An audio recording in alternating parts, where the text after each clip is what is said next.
Hello, everyone, and welcome to another episode of the Powerful Man Show. I am your host, Doug Holt, with my co-host, Tim, the Powerful Man Matthews. What's going on, brother? Very well. My feet are very achy. Do you have a desk pad for below your desk? Do you mean like a foot pad that you stand on? Yep. Yep, got one. I Yeah. usually stand on it, but it started to hurt my knees a little bit, my right knee, so I stopped standing on it all day because I was stood on it all day. But it's from Excellent. yoga. I've been doing a lot of yoga, so did it this morning. Quite intense as well. So I think that's what contributed to it. All right. Just Well, gripping. yep. Gripping with those toes for that balance. Yeah. Find your center, son. Find your center. All right, guys. Well, Tim, what we want to talk about today is a topic that comes up a lot in the groups, right? When the men, in the groups that we run with men all over the world, you form a bond and there's an element of safety, right? Where guys are able to share everything about their lives. There's no judgment. And the topic that comes up a lot is a topic I think a lot of guys would be interested in is what constitutes an affair? So in your Hmm. mind, Tim, I know we've already talked about this a little bit, but beforehand, even when I said, hey, what constitutes an affair, what would be your immediate reaction? Somebody having sex numerous occasions, intentionally forming a relationship sexually behind their partner's back. Yeah. And so that's common. That's what I would have said too. However, doing the work that we do, a lot of men call up because either they have had an emotional affair, right? So an affair that starts before intimacy, or their wife or their partner is having an emotional affair. And we see this all the time. And so, what I want to talk about is what is that like, right? Because I think a lot of guys, as men especially, we're thinking, hey, we're doing everything right. We're not having an affair, right? We're just flirting a little bit with the girls at the office and the ladies at the gym or whatever it may be. But when you ask women, my wife does a lot of coaching for women. Their biggest thing isn't actually the physical affair. What's worse to them is the emotional affair and the emotional aspect of the cheating. So when we look at this and what constitutes an affair, the definition from all the relationship studies that I've done is what constitutes an affair is putting yourself in a position to be near somebody outside of your relationship to get your needs met, right? And somebody of the opposite sex in particular. So what they mean by that, Tim, I can see you looking at me like, huh? What they mean by that is, if you in particular, let's say as an example, were putting yourself in a position online, like logging into Facebook to make sure you could find another woman there so you could have her laugh at your jokes and have a chuckle, and you're building that relationship. So building a stronger bond is really what I mean. Or maybe it's you start going to the gym, at 9 a.m. because the girl in the red tights is going to be there. And you're doing that specifically, and you bonded with her over weeks and months. You find yourself being in places and making sure you're in places, maybe your favorite coffee shop or things like that, in order to have a deeper connection with that person. That's what constitutes an emotional affair, is really seeking that deeper connection that's outside of your relationship. And that's where a lot of people can get in trouble with this slippery slope. Now, a lot of guys that call us up, or come through the program, it's their wife that has had the emotional affair, right? That happens quite a bit, where they've found out that their wife has built a relationship with another man for a variety of reasons. A lot of times it's online, sometimes it's at the office or somewhere else. And sometimes that can build into a problem, right? Where the wife is going to leave the relationship or something along those lines. But we also talk to a lot of guys, more guys that don't realize it's an affair and just doing it and their wife's pissed, but are looking outside of their relationship to bond with another woman, to have a deeper connection, to fulfill those areas they feel are not being met inside of their relationship. And this all constitutes, again, an emotional affair. Oftentimes, emotional affairs build into what you and I would have thought of, right? The physical intimacy, the Hmm. physical connection, having sex, right? We did a Facebook Live in there, and we're probably gonna talk about it deeper on another podcast. But it's the idea of, you built this relationship with this coworker. We've heard this story a million times. You guys all listening to this probably know a few people that have done this. And you go on that business trip. You know, at the business trip or conference, you've had a couple drinks, and next thing you know, you guys have sealed the deal. You go back to the hotel room and you have sex. And in doing so, that leads to more lies, right? You're lying to your partner, your wife in this case, about what's happening, or she's lied to you. And you got shame and guilt around it, which causes you to lie even more because you don't want to have shame and guilt, which also causes you to push away from your marriage, right? And this happens all too often. And the guys that have had women have emotional affairs on them, so their wife having an emotional affair online or something, maybe it's an Instagram person or a Facebook person, you know, they report really feeling distance from their partner. Feel like their partner is moving away. Maybe their partner has a new spark, right? And they recognize, wow, she's really excited. She's got more energy. They also realize it's not applying to him. It's kind of a sixth sense, so to speak, on that. So, Tim, speak to that a little bit on your experience with the affairs, physical or emotional, and how you've seen that play out. Hmm. Yeah, it's interesting. I mean, I used to put a lot of my self worth on being able to, attract all the girls that typically other guys would want, and even though I was in a relationship, I was younger, but still, I knew what I was doing. I knew that it was wrong, and I remember the relationship back then being quite stagnant, and I'd started to, my partner had got a little bit out of shape, and she wasn't the girl she once was, and maybe I did too. Not too sure, but either way, there wasn't. I didn't feel desired within the relationship. I was younger then, so it was definitely a lot more sexually desired. There was a lot of affection, a lot of physical touch, and things like that. But sex has just become less frequent, less often, and less passionate. I think there was a little bit of a trophy element in it for me as well. I wanted to know that I could still do it, right? I wanted to know that I could still get those women, and I wanted to, when those opportunities. I actually say when those opportunities showed up, I actually actively put myself in the position to have the opportunity, right? And there would come a point in every exchange where there was just no return.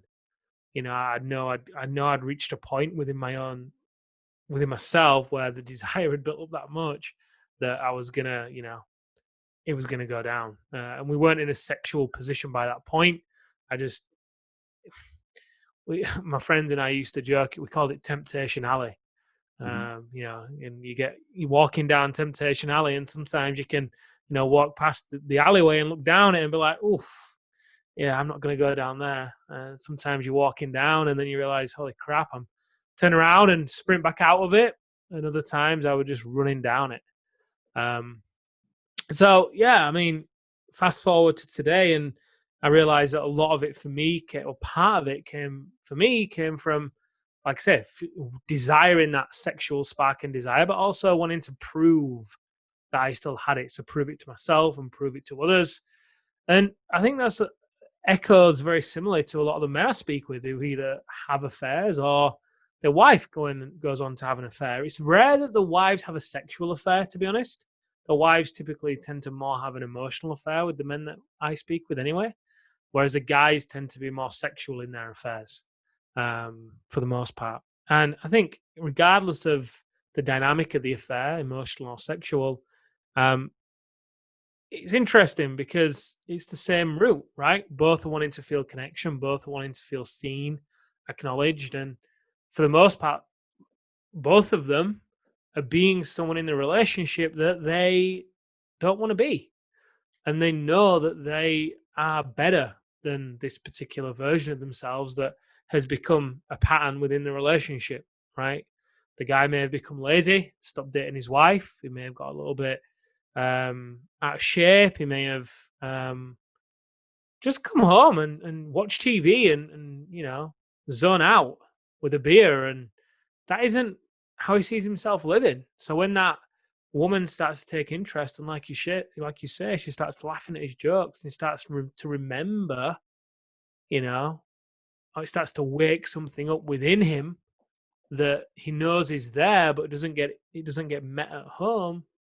Then it tends to go down that path. And there's something primal, right? There's needs, and it's interesting.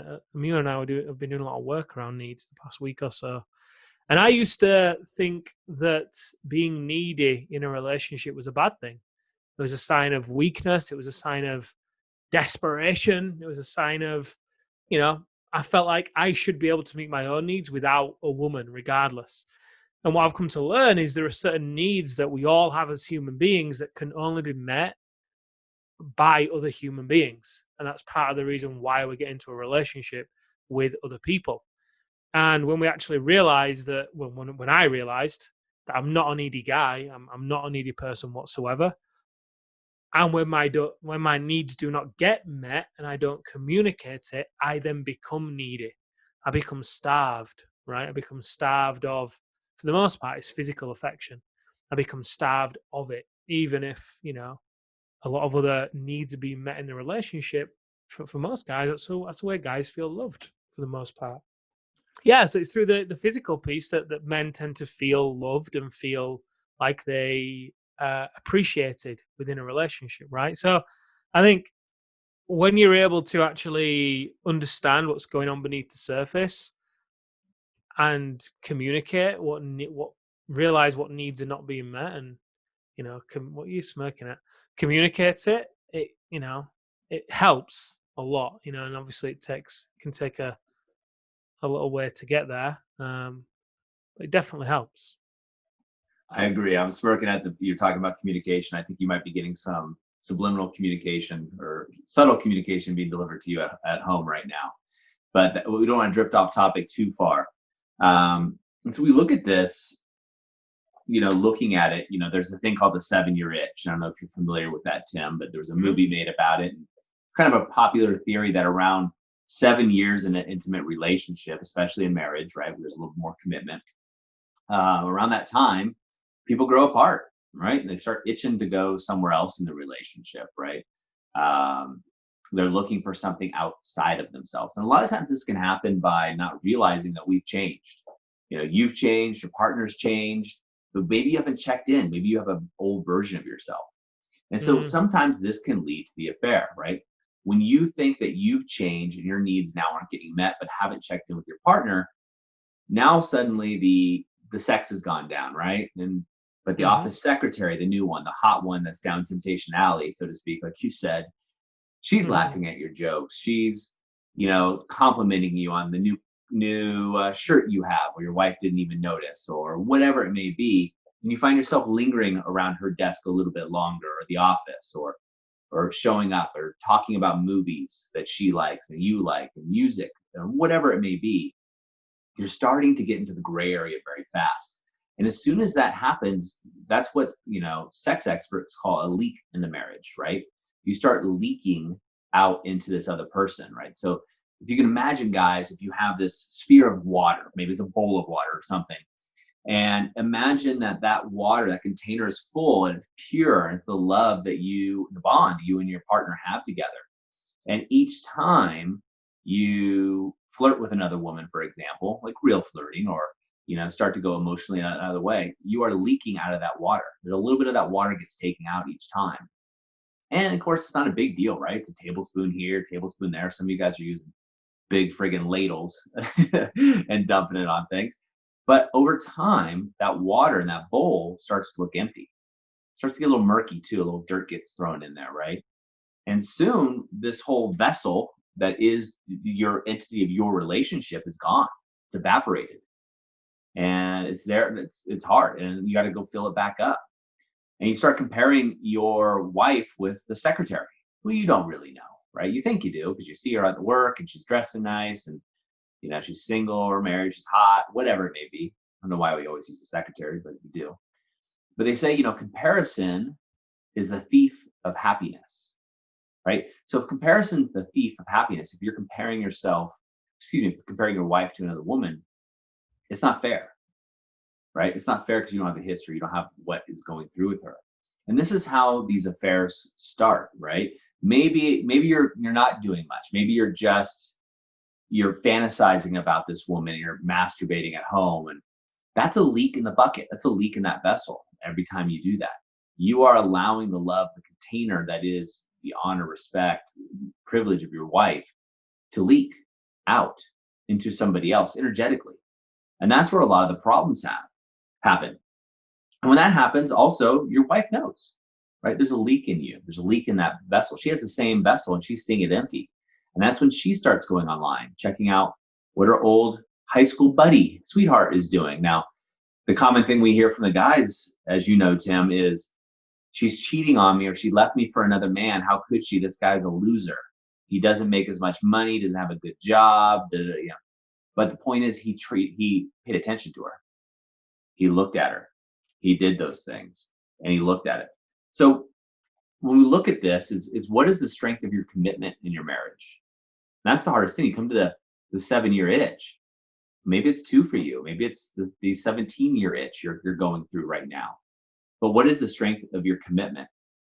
And so what I have here in front of me are 30 questions, true false questions, guys. And I'm going to recommend that you just write T or F on a piece of paper. If you're working out at the gym or doing something else, don't worry about it. But I'm going to read through these 30 questions really fast. You can pause and go back. That's the beauty of a show that's evergreen like this. And rate your score. I'm just curious, where you are. So these are just about beliefs and practices related to the strength of your commitment to your partner in your relationship. Now, of course, you could write these down and ask your partner these too, but I'm just talking about you guys because as we know as powerful men, the only thing that we can control is ourselves.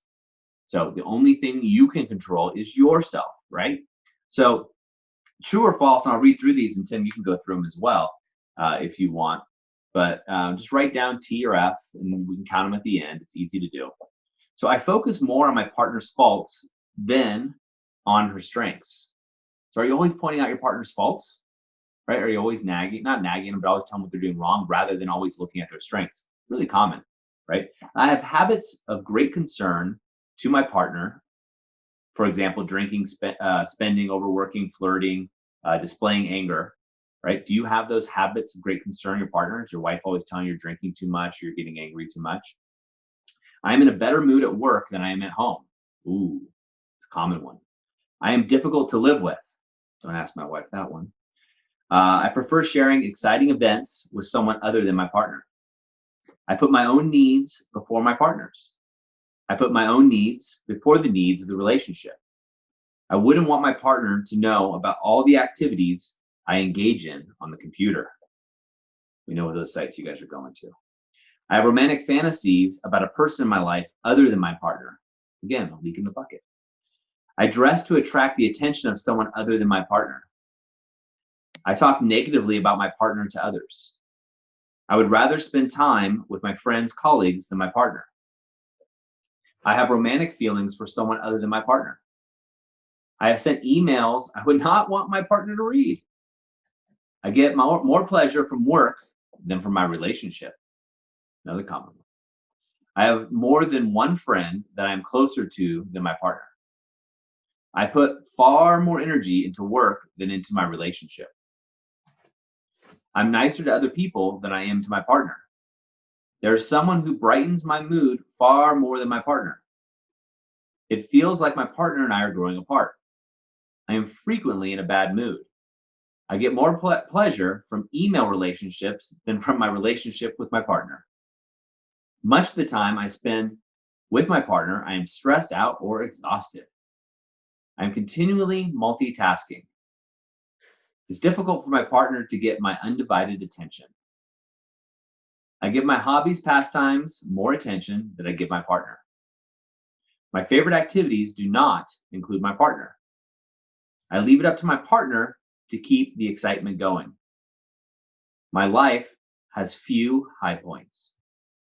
Even good events don't make me as happy as I think they should. So what we want to do here, guys, is write these down and look at the number of truths that you got. Tim, did you do this at all, or you? Mentally, yeah, I didn't write them all. I didn't write them all down. I think I had 1 or 2 truths. I think talking negatively about your partner is it depends what your class is negative. Sometimes I can vent things to you, but I typically look for a solution as well. So that was an interesting one. Email. Sometimes I send some communication to our intimacy coach that I'd rather Amelia not see. So I guess in theory you could say that's uh, a leak, but for the most part, I mean, to be honest, I fantasize about Amelia. I don't dress in a way to impress any of the women. I don't, you know, and I think a That's big me. part of that is because it's I've done it before, and I know what it takes so little. It's so easy to slip into this cycle. At least for me, it is anyway. So easy, seeing a hot girl in the gym, and Oh, that you catch her eye, and she's there a few times. In the past, it would have been so easy for me to just go and jump on the machine next to her, and then before you know it, you've struck up conversation, but you tell yourself it's meaningless and it doesn't matter, and you're just going to see how she is, and you've just been a nice guy, but really underneath it, I know what my motive is. So I just avoid those situations, if there's a sexual charge there, right? I think that's the key thing for me because I like to be I'm quite an open person. Like, last night walking into the local shop and there's two women serving, relatively young. And one woman just was talking about her she got a degree results yesterday. I was on the phone with Amelia, in fact, and I was paying. And she said, "Oh yes, I got a first." And she was telling a friend, "Oh wow, you got a first! I only got a 2-2." And so we just chatted for 10 seconds or whatever. But I wouldn't class that as a leak. There wasn't a sexual charge. There was no sexual intent behind it. I just thought, just been nice, right? Um, so yeah, I'm pleased that I scored. I scored well on that. I think if you'd have asked me that 8 years ago, it would have been different. Especially in my previous relationship, where it was a tough one, and my needs were not been met for a long time, and I was a personal trainer.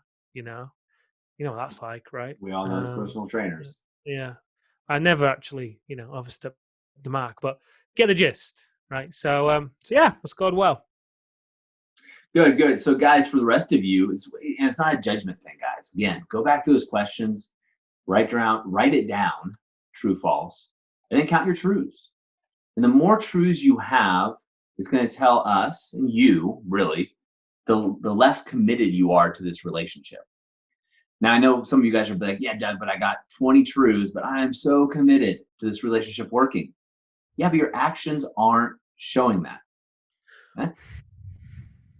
Do you Your think actions, it's? your I actions want aren't to throw showing it. I agree, and I want to throw a bit of a curveball as well. Curve Maybe away. see what you do with it. See if you bat it out of the park.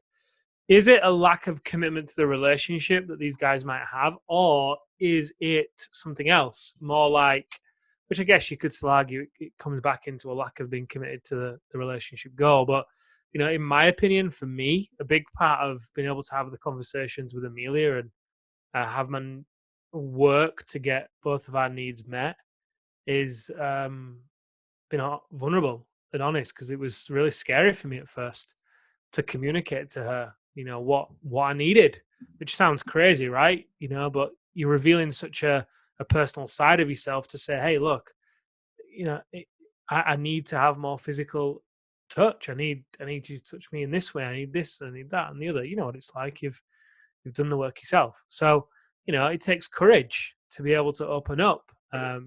Logically, it doesn't sound like a big thing, but by default, you've got to understand yourself and understand what your needs are and what's missing from them.